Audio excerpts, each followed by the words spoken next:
wabarakatuh. Alhamdulillahi wa kafa. Wassalatu wassalamu ala nabiyil mustafa wa ala alihi wa ashabihi wa man iktafa amma ba'du. Akhwati fillah, rahimani wa rahimakumullah. Bismillahirrahmanirrahim. Alhamdulillah. Assalamualaikum. Kita bersyukur kepada Allah Subhanahu wa taala wabarakatuh, yang mana kita kembali dipertemukan wa kafa di majelis ilmu yang mulia, yaitu majelis yang dibacakan ayat-ayat Al-Quran di dalamnya dan mengajarkan sunnah-sunnah Nabi. Assalamualaikum. Kita bersyukur kepada Allah Ta'ala. Tidaklah ada seorang muslim dan muslimah yang dia hadir di majelis ilmu kecuali Allah Subhanahu wa taala akan mengampuni dosa-dosanya, akan meninggikan derajatnya di dunia, bahkan nanti di surga. Sebagaimana Allah Subhanahu wa taala firmankan dalam Al-Quran, yarfa'illahu alladhina amanu minkum walladhina utul ilma darajat. Allah Subhanahu wa taala akan meninggikan orang-orang yang berilmu dan yang beriman di antara kalian beberapa derajat. Ditinggikan di dunia dan juga ditinggikan derajat mereka nanti di surga. Akhwati fillah, rahimani wa rahimakumullah. Pada kesempatan kali ini kita akan belajar tentang ulumul Quran, tentang ilmu Al-Quran. Ulum adalah bentuk jamak dari ilm. Ilm jamaknya ulum. Sedangkan ilm sendiri maknanya adalah fahmu wal idrak, yaitu pemahaman dan pengetahuan. Sehingga ketika digabungkan antara kata ulum dan Al-Quran, yaitu ulumul Quran, maksudnya adalah satu ilmu yang mengkaji, yang mencakup berbagai kajian yang berkaitan dengan Al-Quran. Seperti pembahasan tentang maki dan madani, muhkamat mutasyabihat, tentang asbabun nuzul, tentang nasah, nasih dan mansuh dan yang lainnya. Maka kita awali dulu pembahasan tentang maki dan madani. Apa itu maki dan madani? Surat-surat di dalam Al-Quran yang berjumlah 114 surat itu secara umum terbagi menjadi dua. Ada surat-surat makiyah dan ada surat-surat madaniyah. Bahkan ada ayat-ayat makiyah dan ada ayat madaniyah. Para ulama-ulama berbeda takrif, berbeda definisi tentang apa yang dimaksud dengan surat makiyah dan apa yang dimaksud dengan surat madaniyah. Sebagian membagi bahwa maki dan madani itu dibagi berdasarkan tempatnya. Surat-surat yang turun di Makkah maka dia adalah makiyah, sedangkan surat-surat yang turun di Madinah maka dia adalah surat madani. Tapi muncul permasalahan, bagaimana kiranya ketika ada surat yang turun bukan di Makkah atau di Madinah, misalnya turun di Tabuk dan tempat-tempat yang lainnya, maka ini menjadi permasalahan. Dan sebagian yang lainnya menyebutkan bahwa maki dan madani itu tergantung dari ciri-cirinya. Apabila surat itu membahas tentang masalah keimanan, masalah tauhid, masalah kehidupan setelah kematian, maka itu masuk dalam golongan makiyah. Sedangkan apabila surat itu membahas tentang hukum, tentang fikih, tentang muamalah, maka itu adalah surat madaniyah. Dan sebagian yang lainnya membagi maki dan madani itu berdasarkan waktu turunnya, yaitu surat yang turun sebelum hijrahnya Nabi SAW adalah surat makiyah, dan surat yang turun setelah hijrahnya Nabi SAW ke Madinah adalah madaniyah. Meskipun dia diturunkan di Makkah, meskipun dia diturunkan ketika Hajjatul Wada di Mina dan yang semisalnya. Di antara contohnya adalah surat An-Nasr. Surat yang turun secara utuh kepada Nabi SAW ketika Hajjatul Wada, yaitu idza jaa nasrullahi wal fath wa ra'aitan nasa yadkhuluna fi dinillahi afwaja fasabbih bihamdi rabbika wastaghfir innahu kana tawwaba. Surat ini turun ketika Hajjatul Wada, ketika Nabi SAW berada di daerah Mekah. Maka meskipun turunnya di sana, tapi surat itu adalah surat Madaniyah karena diturunkan setelah hijrahnya Nabi Sallallahu Alaihi Wasallam ke Madinah. Dari tiga pendapat besar di kalangan para ulama-ulama tersebut, maka Syekh Muhammad Ibnu Shalih Al-Utsaimin dan ulama-ulama yang lainnya lebih cenderung bahwa Maki adalah surat-surat yang diturunkan sebelum hijrahnya Nabi Sallallahu Alaihi Wasallam ke Madinah, sedangkan Madani adalah surat yang diturunkan setelah hijrahnya Nabi Sallallahu Alaihi Wasallam ke Madinah. Dan tidak mengapa dalam satu surat yang secara umum suratnya Makiyah, tetapi terdapat beberapa ayat-ayat Madaniyah. Demikian pula dalam susunan surat Madaniyah secara umum, tapi ada ayat-ayat Makiyah. Di antara contohnya adalah firman Allah Subhanahu wa Ta'ala di dalam surat Al-Mutaffifin. Surat Al-Mutaffifin bagian awalnya adalah Madaniyah, sedangkan bagian akhirnya adalah Makiyah. Dan demikian seterusnya.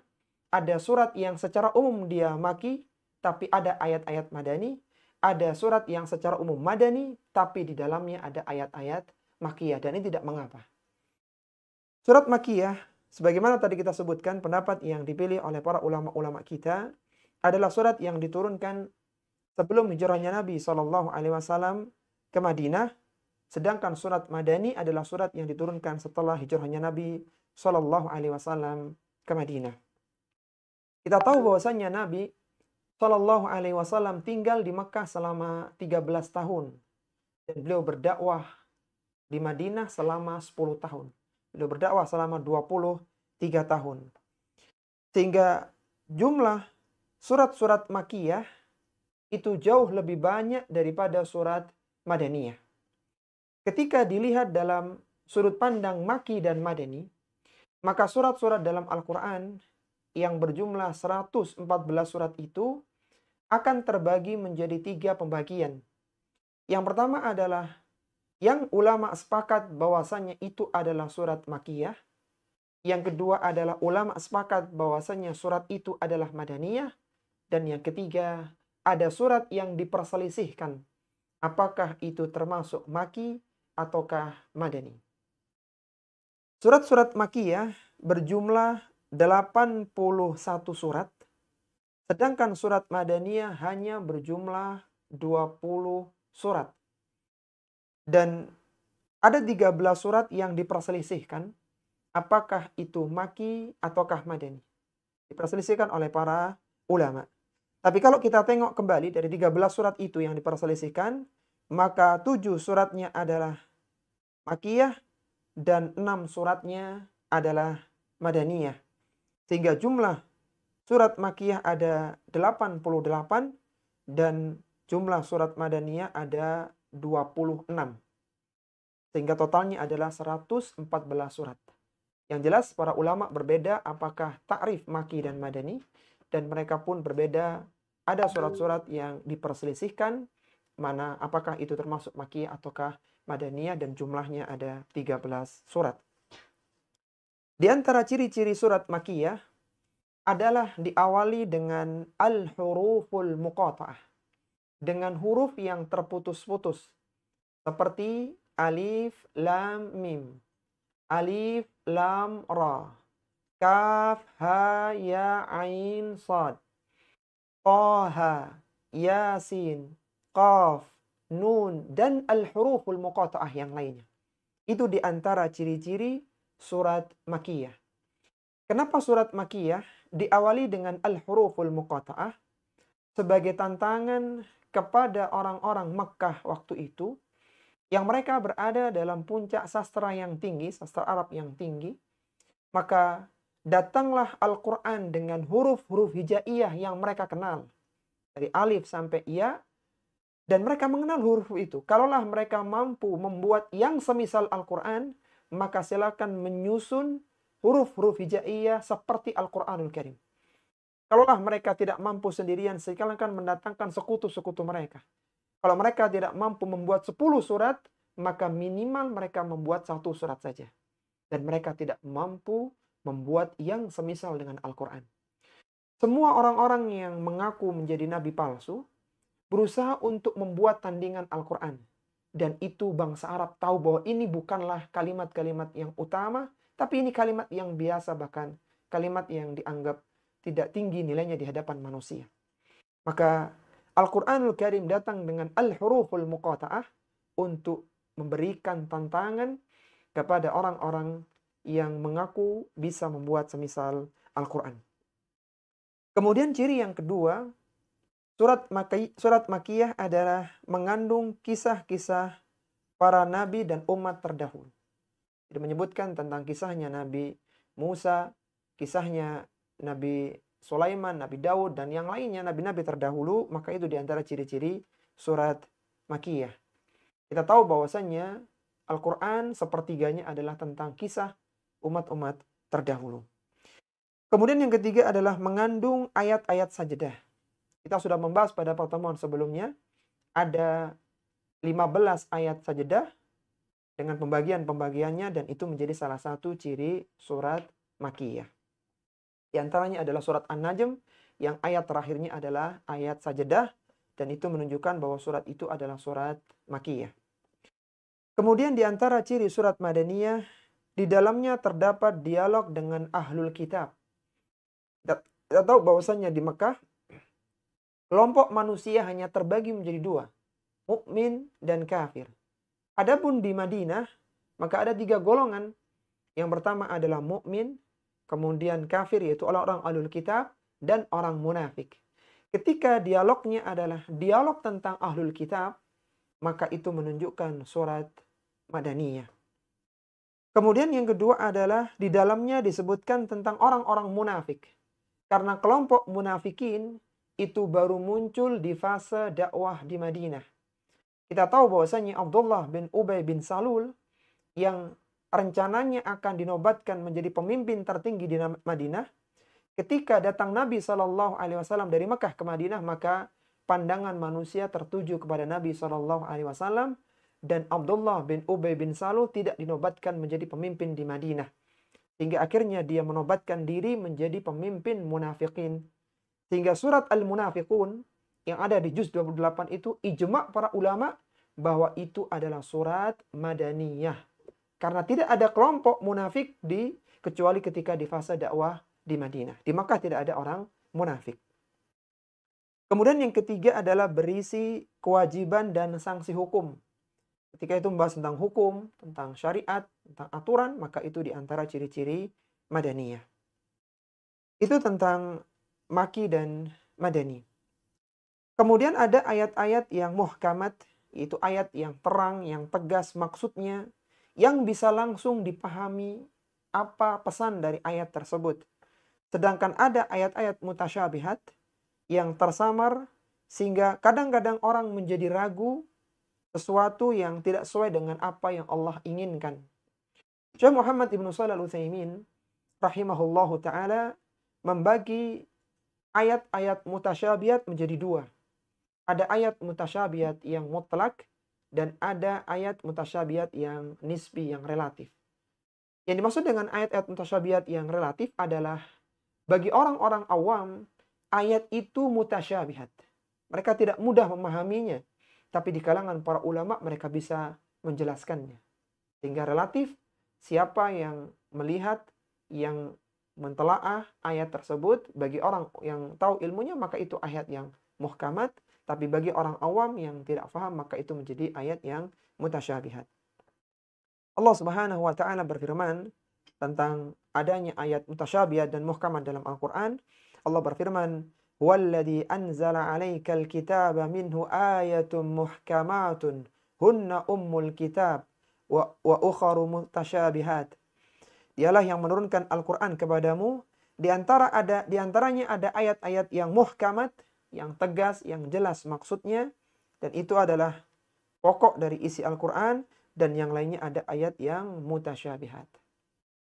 Dan kaidah yang digunakan dalam memahami ayat-ayat mutasyabihat, bahwa ayat-ayat mutasyabihat itu dikembalikan, dibawa kepada ayat-ayat yang muhkamat, sehingga seluruh ayat Al-Quran itu adalah ayat yang muhkamat. Bagi yang paham, bagi yang tahu ilmunya. Kemudian yang berikutnya di antara yang masuk cakupan dalam ulumul Quran, dalam ilmu-ilmu yang berkaitan dengan Al-Quran adalah asbabun nuzul. Asbabun nuzul adalah peristiwa yang menyebabkan turunnya ayat Al-Quran atau menyebabkan turunnya surat Al-Quran. Dan hadis tidak bisa dijadikan sebagai sababun nuzul satu ayat atau satu surat kecuali terpenuhi dua syaratnya. Yang pertama, hadis itu adalah hadis yang bisa digunakan sebagai hujjah, yaitu hadis-hadis yang minimal hasan, atau kalau bisa hadis yang sahih. Dan yang kedua, ada qarinah, ada indikasi yang menunjukkan bahwasannya hadis itu menjadi sababun nuzul satu ayat. Dan biasanya ada kalimat fa'anzalallahu hadhil ayah wa nazalat hadhil ayah dan yang semisalnya. Allah turunkan ayat ini, Allah turunkan ayat itu, maka ini menjadi qarinah bahwa hadis itu adalah hadis yang menjadi sababun nuzul satu surat atau ayat tertentu. Sehingga dengan dua kriteria ini banyak hadis-hadis yang dianggap menjadi sababun nuzul satu surat atau bahkan sababun nuzul satu ayat itu berguguran karena hadisnya dhaif atau tidak ada qarinah yang menunjukkan bahwa hadis itu adalah hadis yang menjadi sababun nuzul satu surat atau ayat tertentu. Syekh Muqbil bin Hadi Al-Wadi'i menulis kitab yang diberikan judul As-Sahihul Musnad min Asbabin Nuzul. Dan beliau menyebutkan 5 kaidah di dalam memahami asbabun nuzul. Apa 5 kaidah itu? Yang pertama adalah asbabun nuzul dilakukan untuk mengetahui maksud dari syariat. Ketika seorang tahu sababun nuzul satu ayat, maka dia tahu apa yang diinginkan oleh Allah Subhanahu wa taala di dalam surat atau ayat tersebut. Di antara contohnya adalah firman Allah Subhanahu wa taala dalam surat Al-Baqarah ayat 195. Allah Subhanahu wa taala berfirman, "Wa anfiqu fi sabilillahi wa la tulqu bi aydikum ila tahlukah." Kata Allah Subhanahu wa taala, dan infakkanlah harta kalian di jalan Allah Subhanahu wa taala, wa la tulqu bi aydikum ila tahlukah. Janganlah kalian menjatuhkan diri kalian ke dalam kebinasaan. Sekilas ayat yang mulia ini melarang orang-orang yang beriman untuk berperang. Mereka dilarang untuk berjihad karena ketika berjihad maka akan terjadi pembunuhan, akan terjadi pertumpahan darah, bahkan minimal ada luka dan berbagai bentuk kebinasaan yang lainnya. Sekilas terkesan demikian. Akan tetapi apa kata Abu Ayyub Al-Ansari radhiyallahu ta'ala, beliau mengatakan kepada para sahabat yang berpikiran demikian, kata beliau, wahai sekalian manusia, kalian telah keliru dalam memahami ayat yang mulia ini. Wa anfiqu fi sabilillahi wa la tulqu bi aydikum ila tahlukah. Kalian salah dalam memahami ayat yang mulia ini. Ayat yang mulia ini diturunkan oleh Allah Subhanahu wa taala berkaitan dengan kami para sahabat yang waktu itu kami meninggalkan jihad, kami sibuk dengan mencari harta, mengembalikan harta kami yang hilang karena peperangan, sehingga Allah turunkan ayat itu. Wa anfiqu fi sabilillahi wa la tulqu bi aydikum ila tahlukah. Dan infakkanlah harta kalian di jalan Allah dan janganlah kalian jatuhkan tangan-tangan kalian dalam kebinasaan. Apa kata Abu Ayyub Al-Ansari radhiyallahu ta'ala anhu? Fakanatit tahlukatu al-iqamatu 'alal amwali wa islahiha wa islahaha wa taraknal ghazwah. Yang dimaksud dengan kebinasaan dalam ayat ini adalah bangkitnya kami dalam mencari harta, dalam mengembangkan harta, wa taraknal ghazwah, dan kami tinggalkan peperangan. Jadi justru yang dimaksudkan dalam syariat adalah kebinasaan, yang dimaksudkan adalah meninggalkan jihad di jalan Allah Subhanahu wa taala. Dari mana kita tahunya? Karena ada sababun nuzul ayat yang mulia tersebut. Kemudian kaidah yang kedua, bahwasannya al-ibratu bi umumil lafzi la bi khususis sababi. Pelajaran diambil dari umumnya lafaz, bukan dari khususnya sebab. Kaidah yang kedua ini terbangun dari sebuah hadis yang diriwayatkan oleh Imam Ahmad Ibnu Hanbal, At-Tirmidzi dan yang lainnya, yaitu ketika ada seorang laki-laki yang dia mencium wanita. Kemudian dia mendatangi Nabi SAW menjelang waktu asar. Maka Nabi tidak menjawab orang tersebut, dia menyesal, kemudian dia bertobat datang kepada Nabi SAW dan Nabi tidak menghiraukan orang tersebut. Kemudian setelah selesai sholat asar berjamaah, Nabi mencari pemuda laki-laki tersebut dan menanyakan di mana dia. Kemudian dia mengatakan, "Ana ya Rasulullah." Kemudian Nabi membacakan firman Allah Subhanahu wa taala, "Wa aqimis salata tarafayin nahari wa zulafan minal laili. Innal hasanat yudhibna sayyi'at. Dzalika dzikra lidzakirin." Nabi SAW membacakan satu ayat dalam surat Hud yang mulia. Di ayat yang ke-114. Allah berfirman, "Tegakkanlah salat di kedua tepi siang." Yaitu salat subuh dan salat asar. Wa zulafan minal laili, dan di permulaan malam. Yaitu salat maghrib dan salat isya. Lakukanlah salat-salat fardu itu. Apa keutamaannya? Innal hasanat yudhibna sayyi'at. Sesungguhnya kebaikan itu akan menghapuskan dosa-dosa. Dzalika dzikra lidzakirin. Maka itulah peringatan bagi orang-orang yang ingat. Apa kata pemuda tadi yang dia faham dengan ayat itu? Bahwa setelah dia salat asar, dosanya yang barusan dia lakukan itu telah dihapuskan oleh Allah Subhanahu wa taala dengan salat asarnya. Maka dengan gembiranya dia mengatakan, "Ya Rasulullah, li khasah am lin nasi amah?" Apakah ayat ini turun hanya berkaitan dengan kejadianku ataukah berlaku untuk seluruh manusia? Dan waktu itu ada Umar bin Khattab radhiyallahu taala di samping pemuda tadi, maka Umar mengatakan, "Ballin nasi amah." Justru ayat itu berlaku untuk seluruh manusia. Maka Nabi SAW bersabda, "Shadaqa Umar." Umar telah benar. Artinya meskipun ayat itu turun berkaitan dengan kejadian pemuda tadi, tapi ayat itu berlaku umum. Al-ibratu bi umumil lafzi la bi khususi sabab. Bahwasanya pelajaran diambil dari umumnya lafaz, bukan dari khususnya sebab. Kemudian yang berikutnya, kaidah yang ketiga adalah terkadang ada beberapa sebab, namun ayat yang turun hanya satu. Sebabnya banyak, tapi ayat yang turun hanya satu. Itu mungkin terjadi. Sebagaimana firman Allah Subhanahu wa taala dalam surat At-Tahrim. Teguran Allah Subhanahu wa taala kepada Nabi Muhammad sallallahu alaihi wasallam yang mulia karena beliau mengharamkan sesuatu yang Allah halalkan. Allah berfirman, "Ya ayuhan nabiyyu, lima tuharrimu ma ahallallahu lak? Tabtaghi mardata azwajik wallahu ghafurur rahim." Kata Allah Subhanahu wa taala, "Wahai Nabi, mengapa engkau mengharamkan sesuatu yang Allah halalkan? Tabtaghi mardata azwajik." Karena ingin mencari keridhaan istri-istrimu. Wallahu ghafurur rahim, dan Allah Maha Pengampun lagi Maha Penyayang. Surat At-Tahrim di ayat yang pertama ini turun berkaitan karena dua sebab ya, berdasarkan riwayat yang sahih.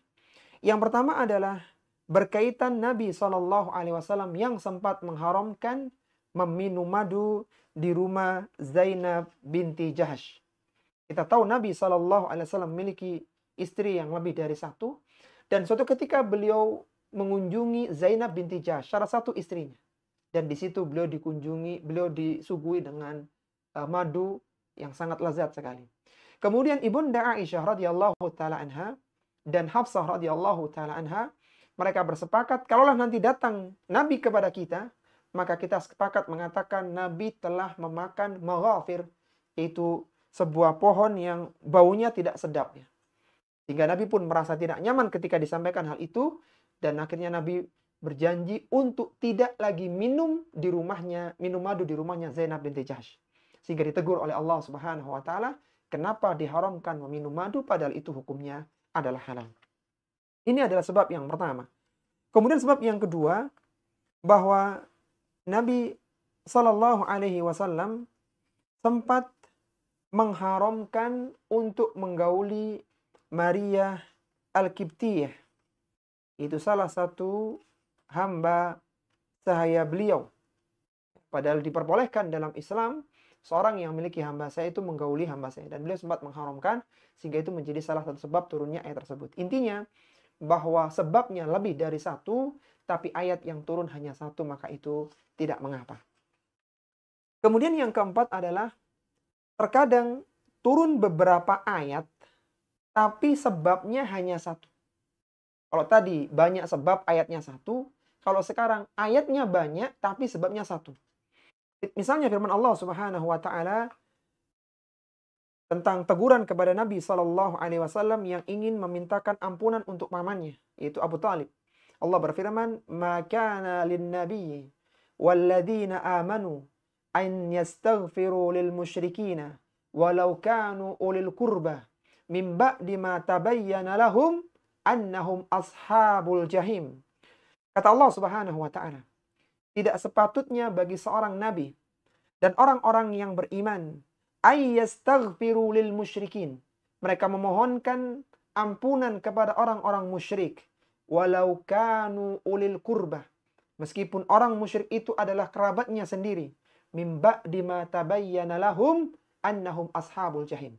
Setelah jelas bagi mereka bahwasanya orang-orang kufar itu, orang-orang musyrik itu adalah penghuni neraka jahanam. Ayat ini turun berkenaan dengan satu kejadian, yaitu Nabi ingin memohonkan ampunan untuk pamannya Abu Talib. Demikian pula ayat yang kedua, firman Allah Subhanahu wa taala, "Innaka la tahdi man ahbabta, walakinnallaha yahdi man yasha, wallahu a'lamu bil muhtadin." Kata Allah Subhanahu wa taala, sesungguhnya engkau wahai Rasulullah sallallahu alaihi wasallam tidak dapat memberikan petunjuk kepada orang yang engkau cintai. Walakinnallaha yahdi man yasha. Tapi Allah berikan petunjuk kepada siapa yang dikehendakinya.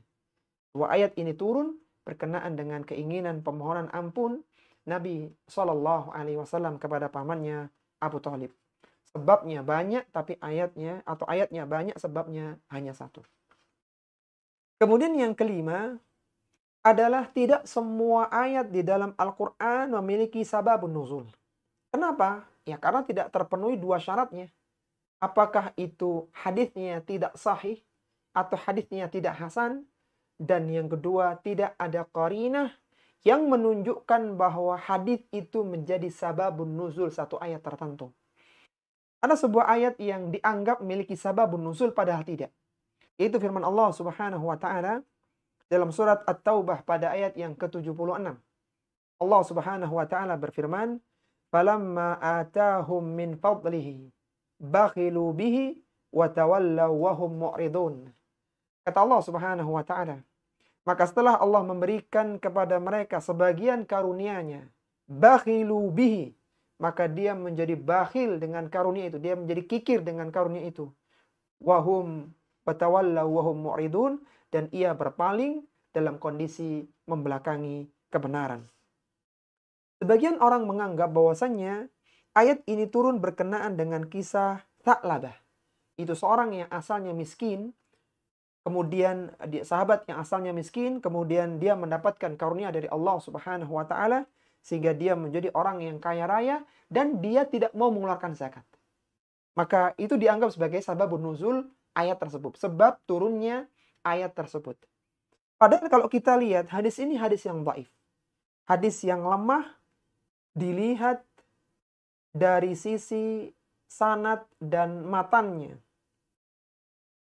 Dari sanadnya tidak kuat dan matannya pun tidak tepat ya, karena sahabat itu adalah orang-orang yang adil, yang udul, tapi bagaimana mungkin sahabat ini menjadi orang yang bakhil ya? Sehingga yang tepat bahwa ayat tadi tidak memiliki sababun nuzul.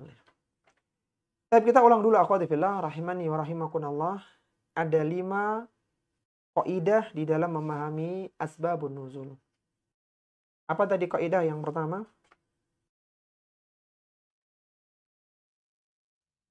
Asbabun nuzul untuk mengetahui maksud syariat. Asbabun nuzul itu untuk mengetahui maksud dari syariat. Taib yang pertama. Yang kedua? Pelajaran diambil dari keumuman lafaz diambil dari khususnya umumnya sebab. lafaz, bukan dari khusus sebab. Bukan dari khususnya sebab. Luar biasa. Yang ketiga?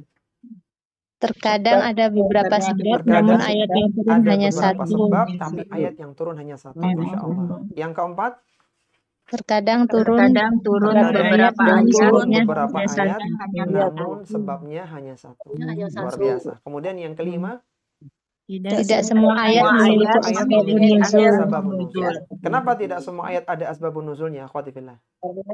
Hadisnya tidak Karena hadisnya tidak sahih atau tidak ada qarinah. Tidak ada qarinah bahwa itu menjadi sababun nuzul satu ayat. Baik. Sekarang kita masuk pada materi yang terakhir di Ulumul Quran pada kesempatan kali ini, yaitu tentang nasah, tentang nasih dan mansuh di dalam Al-Quran. Dalam syariat Islam, ada beberapa dalil yang menghapus dalil yang datang sebelumnya, yang disebut dengan istilah nasah. Nasah artinya nasih dan mansuh. Sebagaimana Allah Subhanahu wa taala berfirman dalam surat Al-Baqarah, "Ma nansakh min ayatin aw nunsiha na'ti bi khairin minha aw mithliha. Alam ta'lam anna Allah ala kulli syai'in qadir."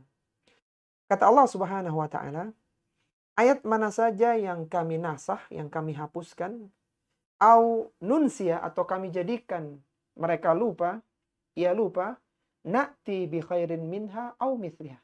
Niscaya kami akan datangkan ayat yang lebih baik atau yang semisalnya. Alam ta'lam annallaha ala kulli syai'in qadir. Apakah mereka tidak tahu bahwasanya Allah Maha Kuasa atas segala sesuatu? Apa hikmah dari adanya nasah dalam Al-Quran? Di antaranya adalah memperhatikan maslahat hamba dengan cara menetapkan syariat yang lebih bermanfaat bagi mereka dalam urusan dunia dan agama mereka. Jadi ketika zaman itu yang bermanfaat adalah syariat ini, kemudian ketika kondisi berubah di zaman Nabi SAW, maka hukumnya berubah, turun ayat menasah ayat yang sebelumnya. Kemudian yang kedua, menunjukkan adanya tahapan dalam menetapkan syariat sehingga menjadi sempurna. Seperti ayat tentang pengharaman riba, ayat tentang pengharaman khamr, itu tadarruj, bertahap, tidak langsung turun menjadi haram. Tapi satu ayat turun, kemudian turun berikutnya sampai benar-benar diharamkannya riba dan diharamkannya khamr. Kemudian yang ketiga adalah menguji orang-orang mukallaf dengan cara mempersiapkan mereka untuk menerima perubahan dan dari satu hukum kepada hukum yang lainnya agar mereka ridha terhadap hukum tersebut. Dan yang keempat, menguji orang-orang yang beriman, orang-orang mukallaf agar bersyukur jika nasahnya menjadi lebih ringan dan agar mereka bersabar jika nasahnya menjadi lebih berat. Di antara contoh yang menjadikan syariat lebih ringan, di antaranya adalah tentang perintah sholat tahajud di surat Al-Muzammil. Ketika awal-awal surat Al-Muzammil, Allah perintahkan, "Ya ayyuhal muzammil, qumil laila illa qalila." Wahai orang yang berselimut, maka bangunlah untuk melakukan sholat malam meskipun sebentar. Maka Nabi SAW dan para sahabatnya selama setahun itu melakukan sholat malam seperti sholat tarawih kita sekarang. Berjamaah dan jumlahnya banyak. Sampai turun ayat yang ke-20, yaitu surat Al-Muzammil di ayat yang terakhir, ayat ke-20, dan itu ayat yang terpanjang dalam surat itu, maka menasah hukum sholat tahajud yang asalnya wajib menjadi sunnah muakkadah bagi umat Muhammad Sallallahu Alaihi Wasallam, sehingga mereka bersyukur hukumnya menjadi lebih ringan. Ada 3 jenis nasah, ada 4 jenis nasah ya di dalam agama Islam yang mulia ini. Ada Al-Quran yang dinasah dengan Al-Quran, atau ayat Al-Quran dinasah dengan ayat yang lainnya. Misalnya firman Allah Subhanahu wa taala dalam surat Al-Baqarah, "Wa in tubdu ma fi anfusikum aw tukhfuhu yuhasibukum bihillah." Jika kalian menampakkan apa yang ada dalam hati kalian atau kalian menyembunyikannya dalam hati kalian, yuhasibukum bihillah. Niscaya Allah akan memperhitungkan perbuatan tersebut. Jadi keinginan yang diucapkan atau yang masih dalam hati itu pun dicatat sebagai dosa atau pahala. Ayat ini dinasah dengan ayat yang setelahnya, pada ayat yang ke-286, Allah menyatakan, "La yukallifullahu nafsan illa wus'aha." Allah Subhanahu wa taala tidak membebani satu jiwa kecuali sesuai dengan kesanggupannya. Laha ma kasabat wa 'alaiha maktasabat. Rabbana la tu'akhidna in nasina aw akhtana. Itu doa, ya wahai Rabb kami, janganlah Engkau bebani kami ketika kami lupa atau ketika kami salah. Sehingga ucapan-ucapan yang belum dikeluarkan maka itu tidak dianggap sebagai hitungan pahala atau dosa. Kemudian yang kedua adalah nasah Al-Quran dengan As-Sunnah. Misalnya tentang wasiat harta kepada kerabat. Allah Subhanahu wa taala berfirman, "Kutiba 'alaikum idza hadara ahadakumul mautu in taraka khairanil wasiyatu lil walidaini wal aqrabina bil ma'ruf haqqan 'alal muttaqin." Diwajibkan atas kalian ketika kalian telah ada tanda-tanda kematian untuk meninggalkan wasiat untuk siapa? Lil walidain, untuk kedua orang tua, wal aqrabin, untuk kerabat-kerabat, bil ma'ruf, dengan cara yang baik, haqqan 'alal muttaqin, dan itu adalah haknya orang-orang yang bertakwa. Ayat ini menunjukkan bahwa wasiat itu boleh, wasiat harta boleh untuk orang tua bahkan untuk kerabat. Dan dinasah dengan hadis Nabi SAW ketika Hajjatul Wada, beliau bersabda, "Innallaha qad a'ta kulladzi haqqin haqqahu fala wasiyyata liwarisin." Sesungguhnya Allah telah meletakkan sesuatu hak kepada tiap-tiap yang berhak, maka tidak ada wasiat kepada ahli waris yang mendapatkan wasiat. Kemudian yang ketiga adalah as-sunnah dinasah dengan Al-Quran. Jadi hadis dinasah dengan Al-Quran. Seperti misalnya dulu perintah sholat menghadap ke Baitul Maqdis yang membelakangi kiblat, membelakangi Ka'bah. Kemudian dinasah dengan turunnya firman Allah Subhanahu wa taala, "Qad nara taqalluba wajhika fis sama." Sungguh Allah telah melihatmu, engkau menengadahkan wajah ke langit. "Falanwalliyannaka qiblatan tardaha, fawalli wajhaka syatral masjidil haram." Maka sekarang sungguh palingkanlah wajahmu ke kiblat yang engkau inginkan. Itu palingkanlah wajahmu ke syatral masjidil haram, ke arah Masjidil Haram. Jadi berubah dari menghadap ke Baitul Maqdis berdasarkan hadis, dirubah dengan Al-Quran. Kemudian yang keempat adalah as-sunnah yang dinasah dengan as-sunnah. Di antara contohnya adalah tentang ziarah kubur. Kata Nabi SAW, "Kuntu nahaitukum an ziyaratil kubur fazuruha." Dulu aku melarang kalian ziarah kubur, maka sekarang silakan berziarah. Kemudian nasah ada 3 jenisnya. Ada yang dinasah hukumnya tapi lafadznya tetap ada. Di antara faidahnya adalah orang yang membaca Al-Quran meskipun hukumnya sudah tidak berlaku tapi membacanya berpahala. Ada lafadznya itu dinasah tapi hukumnya tetap berlaku.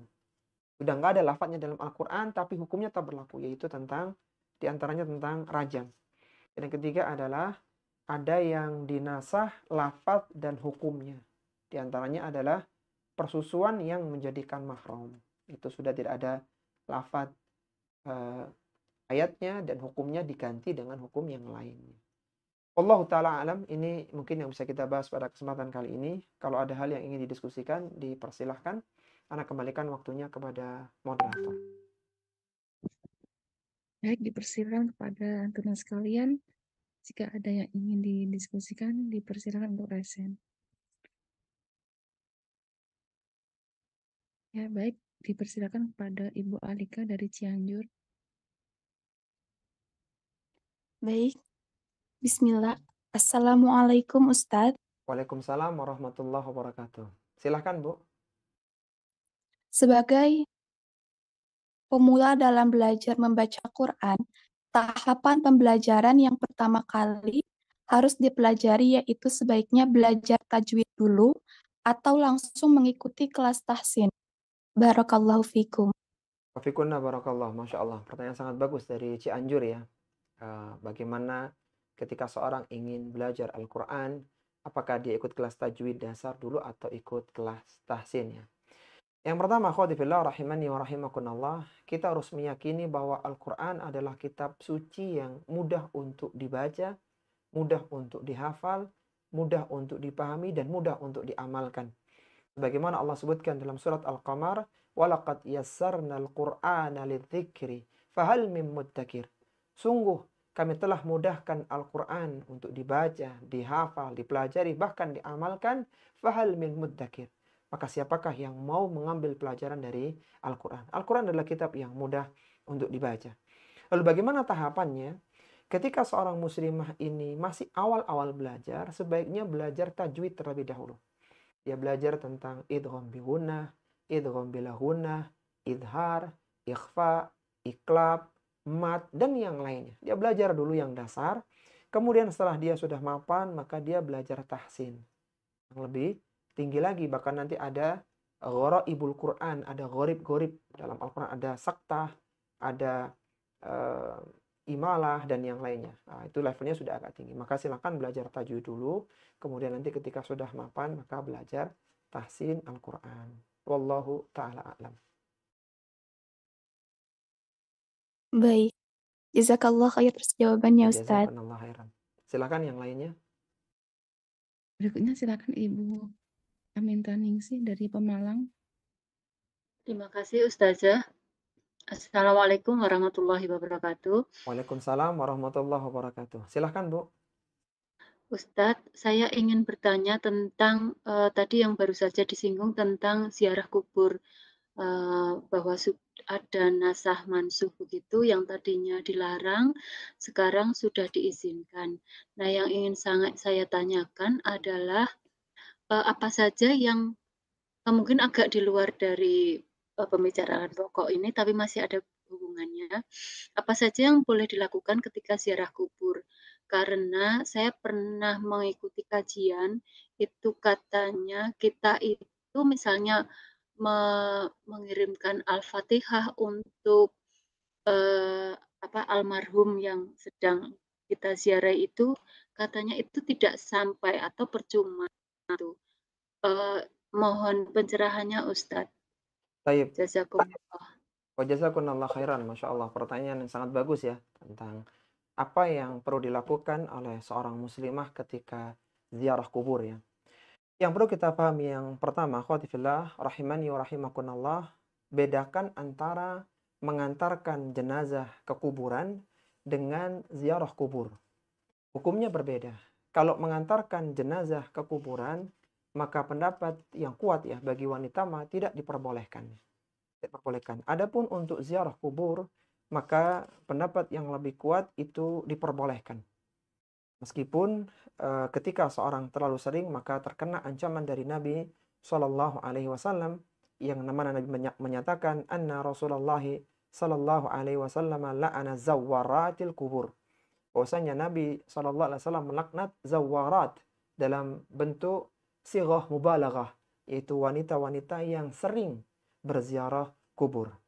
Ini ketika berlebihan maka tidak boleh. Adapun ketika standar maka diperbolehkan, sebagaimana disebutkan oleh Ibnu Abi Mulaikah, ya, Abdullah bin Abi Mulaikah, seorang tabi'in yang beliau pernah bertemu dengan Aisyah radhiyallahu taala anha. Kata beliau, anna Aisyah radhiyallahu taala anha akbalat dzata yaumin minal maqabir. Dia pernah bertemu dengan ibunda Aisyah radhiyallahu taala anha dari kuburan. Faqultu laha, maka aku bertanya, kata Ibnu Abi Mulaikah seorang tabi'in, ya ummal mu'minina min aina akbalti? Wahai ummal mu'minin, wahai ibunda orang-orang yang beriman, dari manakah engkau datang? Faqalat, maka ibunda Aisyah radhiyallahu taala mengatakan, min qabri akhi Abdurrahman ibni Abi Bakar. Aku baru saja datang dari kuburan saudaraku, yaitu Abdurrahman bin Abu Bakar. Fakultu, maka aku mengatakan, kata Ibnu Abi Mulaikah, alaysa kana Rasulullah sallallahu alaihi wasallam naha an ziyaratil kubur? Bukankah Rasulullah sallallahu alaihi wasallam melarang ziarah kubur? Qalat, maka kata ibunda Aisyah, na'am, iya. Kana naha thumma amara bi ziyaratiha. Dulu beliau melarangnya, kemudian sekarang beliau memperbolehkannya. Apa yang dilakukan ketika ziarah kubur? Ada 4 poin. Yang pertama adalah mengucapkan salam ya kepada orang-orang yang meninggal dunia atau kepada orang-orang yang berada di kuburannya. Atau yang pertama, ketika akan masuk ke kuburan, dia hendaknya melepas sandalnya kalau dirasa aman dari duri dan benda-benda yang tajam ya. Ini yang pertama, diusahakan dilepas ketika masuk di area pemakaman. Kemudian disunahkan untuk mengucapkan salam kepada mereka, yaitu dengan assalamualaikum ahlad diyari minal mu'minina wal muslimin wa inna insyaallahu lalahikun as'alullaha lana walakumul afiyah. Dan beberapa salam-salam yang semisal dengan ini. Kemudian yang ketiga adalah berdoa memohonkan ampunan dan rahmat bagi para penghuni kubur. Dulu Nabi SAW pernah dalam suatu malam, beliau keluar rumah dan mendoakan ampunan kepada penduduk Baqi al-Gharqad. Kata beliau, Allahumma gfirli ahlil Baqi al-Gharqad. Ya Allah, berikanlah ampunan kepada penghuni Baqi al-Gharqad ini. Dan di muka bumi ini tidak ada pekuburan yang utama kecuali pekuburan Baqi yang ada di Madinah. Karena itulah satu-satunya kuburan yang didoakan oleh Nabi ampunan bagi orang-orang yang dimakamkan di sana. Kemudian yang keempat, hendaknya seorang ini mengambil pelajaran dan mengingat kematian. Sebagaimana sabda Nabi sallallahu alaihi wasallam, "Zurul qubura fa innaha tudzakkirul mautah." Kunjungilah, ziarahilah kubur karena itu akan mengingatkan kepada kematian. Inilah amalan yang seharusnya dilakukan bagi wanita yang berziarah kubur. Wallahu taala a'lam. Silakan yang lainnya. Boleh sedikit lagi Ustazah? Nah, Ustaz. silakan. Silakan, Bu. Tadi kaitannya dengan tidak boleh sering-sering, itu yang dimaksud sering itu seberapa ya? Apakah misalnya sebulan sekali itu dianggap sering, ataukah berapa? Yang tidak yang tidak mudorot itu kira-kira berapa Ustadz? Apakah harus setahun sekali saja maksimal atau bagaimana? Terima kasih. Baik, Jazakumullah. Masya Allah. Jazakumullah khairan ya. Ya tidak ada aturan ya tentang jumlahnya. Ketika secara uruf itu masih normal ya, masih wajar, maka tidak mengapa. Misalnya sebulan sekali atau mungkin setahun sekali, maka tidak mengapa. Tapi ketika sudah secara uruf itu sering sekali misalnya seorang berkunjung, maka ini masuk pada keseringan itu. Wallahu ta'ala alam. Jazakallah Ustaz. Wajazakumullah khairan. Assalamualaikum warahmatullahi wabarakatuh. Waalaikumsalam warahmatullahi wabarakatuh. Silakan yang lainnya. Silakan berikutnya Ibu Yuniarti dari Bandung. Iya, terima kasih moderator. Assalamualaikum warahmatullahi wabarakatuh, Pak Ustadz. Waalaikumsalam warahmatullahi wabarakatuh. Silakan, Bu. Semoga Ustadz sehat selalu ya, Pak Ustadz. Amin, amin.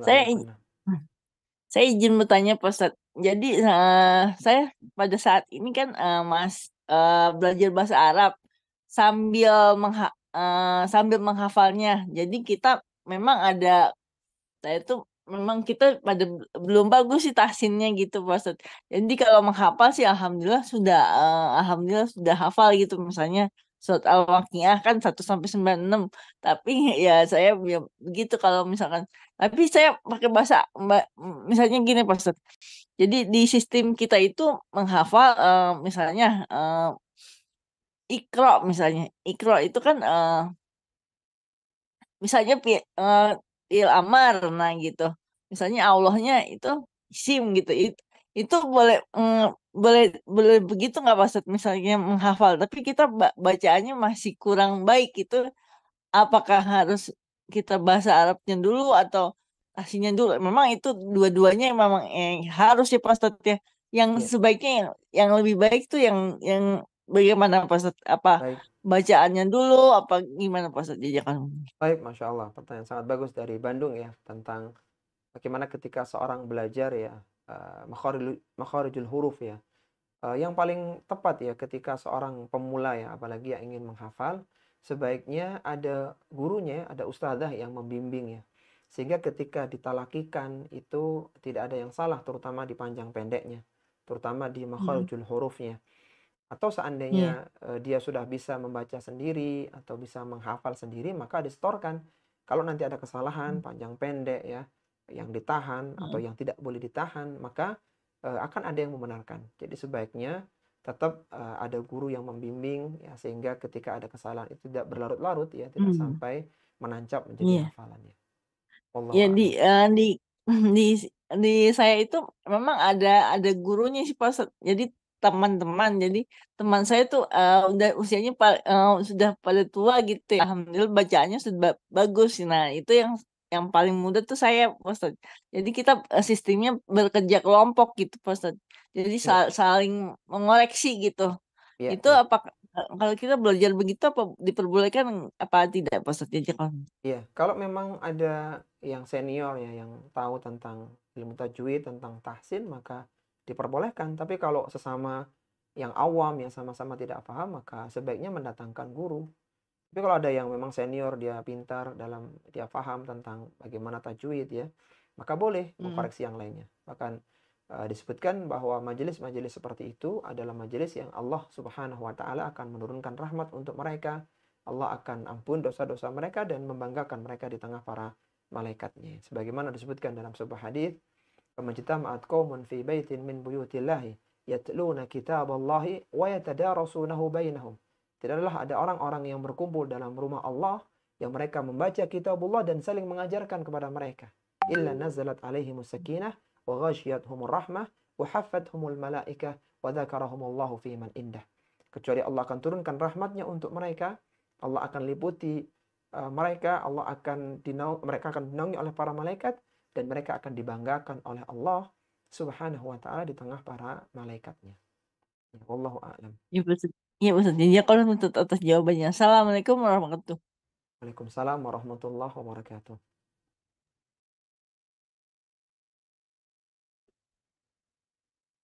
Ya, berikutnya silakan Ibu Bina Hasanah dari Medan. Jazakillah Ustazah. Assalamualaikum warahmatullahi wabarakatuh. Waalaikumsalam warahmatullahi wabarakatuh. Silahkan Bu dari Medan. Ustadz, saya izin bertanya, tapi agak melenceng dari pembahasan kita kali ini. Seperti Silakan. tadi udah sedikit diwakili sama Ibu Amina ya tadi kalau nggak salah. Siapa? Tentang ziarah kubur. Saya punya teman-teman banyak yang mereka perempuan-perempuan para akhwat ini sering ziarah kubur dan sering saya perhatikan bahwa kuburan-kuburan yang sering mereka ziarahi, wali-wali, habaib-habaib itu seringnya itu menurut saya terlalu berlebihan untuk apa ya?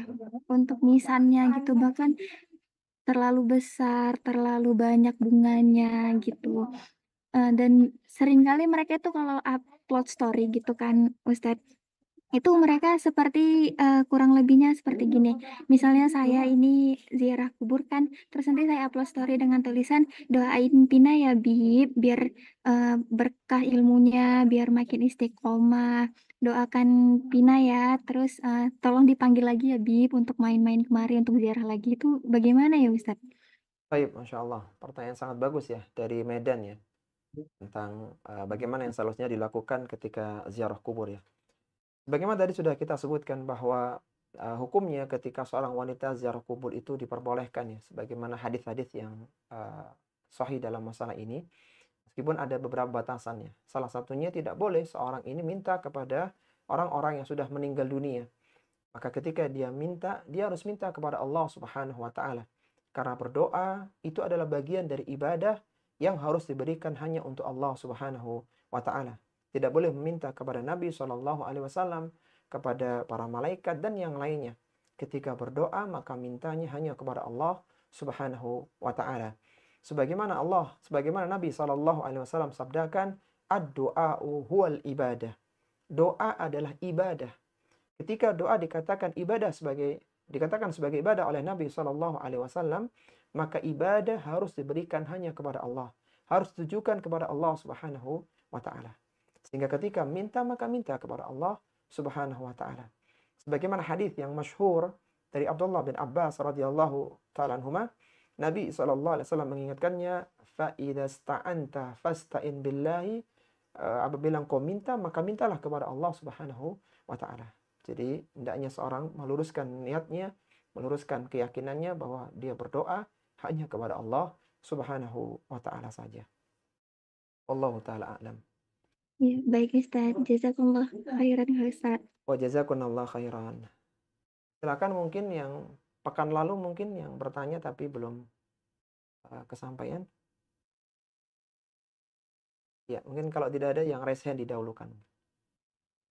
Ya, silakan Ummu Zulfa dari Tangerang, Tangsel. Oh, nah, Mbak. Assalamualaikum warahmatullahi wabarakatuh, Ustaz. Waalaikumsalam warahmatullahi wabarakatuh. Naam, tafadhali. Ustaz, Ana tanya agak ini di luar tema dikit itu ya, Ustaz. Silakan, silakan. Tadi kan tentang ziarah kubur tadi loh, Ustaz. Di tempat pekuburan kami itu kalau di kampung-kampung itu masih campur gitu loh, Ustaz, antara muslim dan non-muslim gitulah.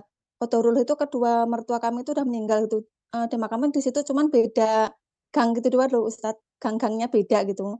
Cuman masih tetap satu pintu masuknya satu gitu loh, Ustaz. Iya. Itu dibolehkan pertama. Terus kedua, tanahnya kan longsor gitu, Ustaz. Terus kan katanya tidak boleh di semen ya. Terus caranya agar nggak itu boleh nggak misalnya kita kasih kayak bata-bata doang tapi nggak diituin semen atau batu gitu loh, Ustaz, tapi nggak dikasih semen gitu. Baik, Masya Allah. Iya, pertanyaan sangat bagus ya dari Tangsel ya.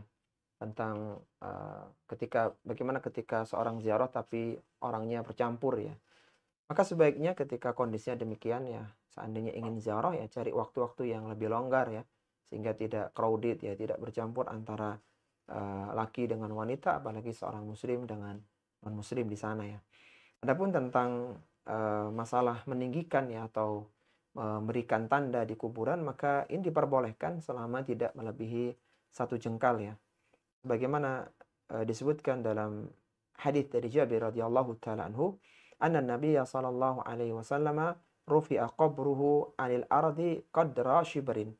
Bahwasanya Nabi sallallahu alaihi wasallam, kuburan Nabi sallallahu alaihi wasallam ditinggikan qadra shibrin, setinggi 1 jengkal.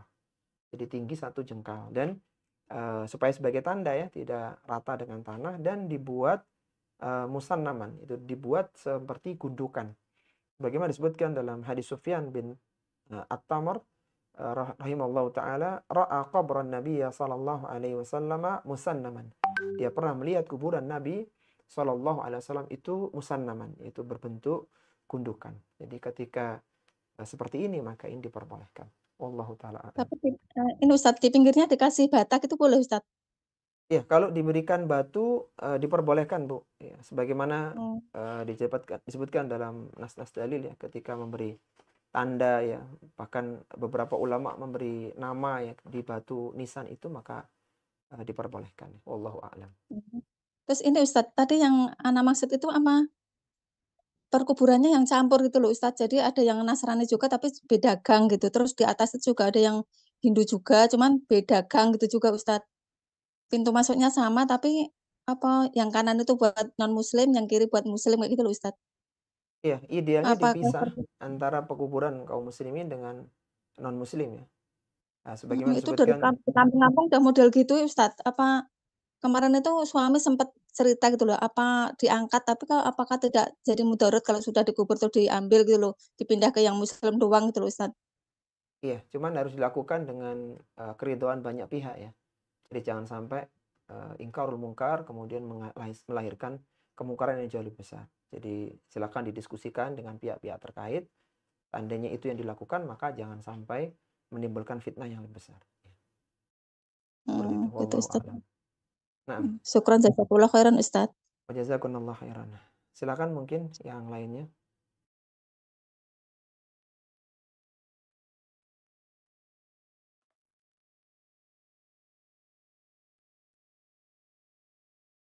Baik, karena waktunya sudah terbatas ya, dan ini kita harus briefing dengan yang ada di luar negeri. Mungkin yang lainnya bisa menyampaikan pertanyaan via chat di esok hari insya Allah.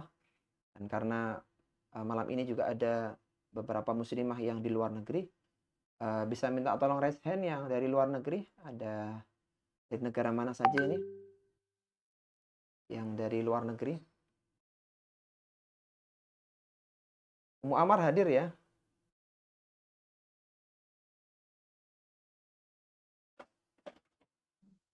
Dari Swedia, Ustadz hadir. Oh, Masya Allah. Bu Ida, Swedia ya? Assalamualaikum warahmatullahi wabarakatuh, Ustadz. Masya Allah. Waalaikumsalam warahmatullahi wabarakatuh. Siap. Dari Swedia hadir, dari USA banyak ya? Amerika, Kanada datang Ustadz. Alhamdulillah. Taib ya, berarti bisa dijelaskan sedikit tentang grup baru kita. Baik, izin menjelaskan akhwati fillah tentang grup FMI yang sudah di launching, dibuka tanggal 16 kemarin, dan ini adalah briefing grup tersebut ya. Kita sudah pernah mengadakan 2 kali daurah untuk muslimah yang ada di luar negeri. Ada 170-an pesertanya di 20 negara ya. Alhamdulillah, Masya Allah. Dan dulu ada 2 daurah, sekarang grupnya yang asalnya Daurah Muslimah Internasional berubah nama menjadi Forum Muslimah Internasional. Bagaimana sistem belajarnya? Sistemnya adalah nanti sudah ada admin, ada Bu Amelia. Bu Amelia masih mengikuti kita ya, Bu? Ya, Bu Amelia dari Bogor ya. Iya, Ustaz. Nah, Ya, Ustaz. hadir, Masya Allah. Alhamdulillah. Nanti beliau akan mengirimkan materi setiap hari Rabu dan Jumat ya. Kalau Rabu pertama tentang hadis Nabawi, kemudian Jumatnya nanti video spektrum yang sedang, durasinya 15-20 menitan. Jadi spektrum itu video yang nggak ada gambar orangnya. Gambar alam, sehingga bisa antum nikmati sambil berkendaraan, sambil safar ya, mungkin sambil bekerja sebagiannya, maka silahkan.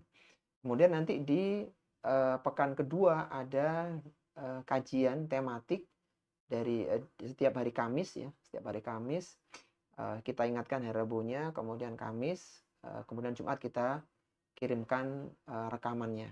Kemudian di pekan ketiga ada doa-doa ya. Kalau yang pekan pertama tadi hadis-hadis Nabawi, dan kita utamakan hadis-hadis tentang fadhailul a'mal sehingga bisa menyemangati antuna dalam beramal ya. Kemudian di pekan ketiga ada hadis-hadis doa. Nanti ada doa makan, doa keluar dari kamar mandi, dan semisalnya ada banyak doa sehingga bisa diamalkan doa-doanya. Kemudian nanti hari Jumatnya adalah spektrum yang singkat, yang short, yang hanya 1 menitan, pendek begitu. Kemudian yang keempat nanti ada kajian lagi. Dan kita sudah sediakan 10 tema kajian.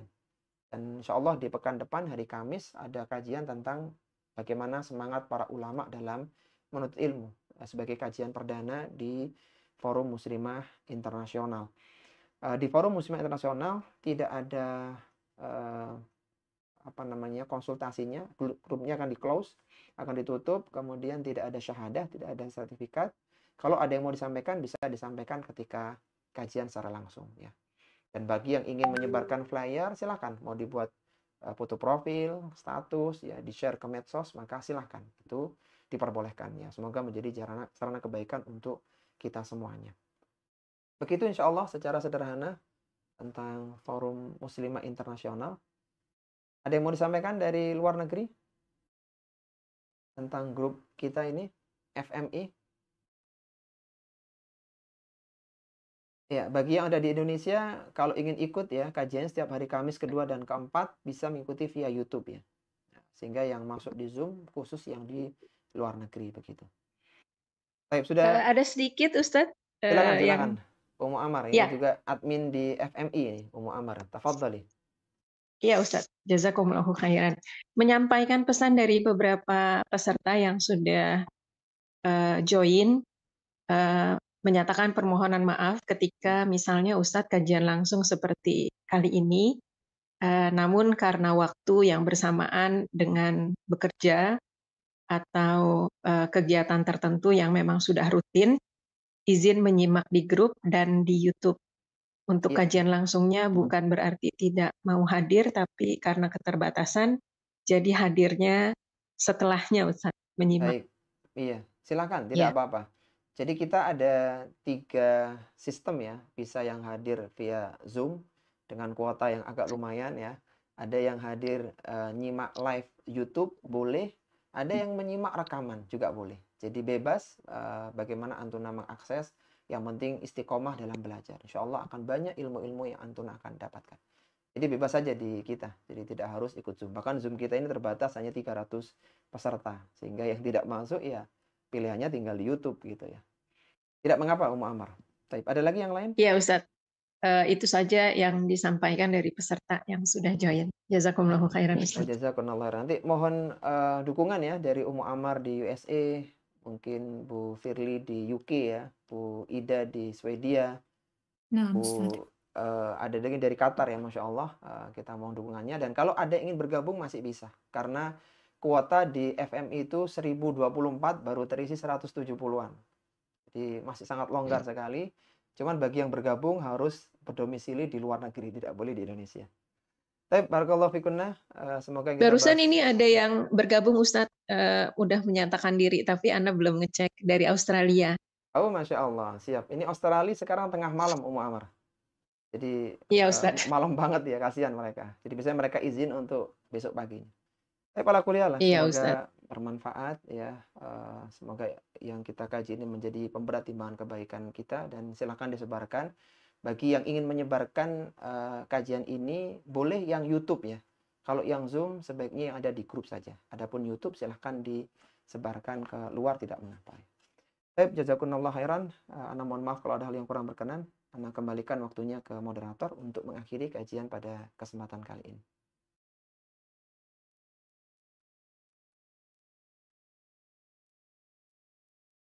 Baik.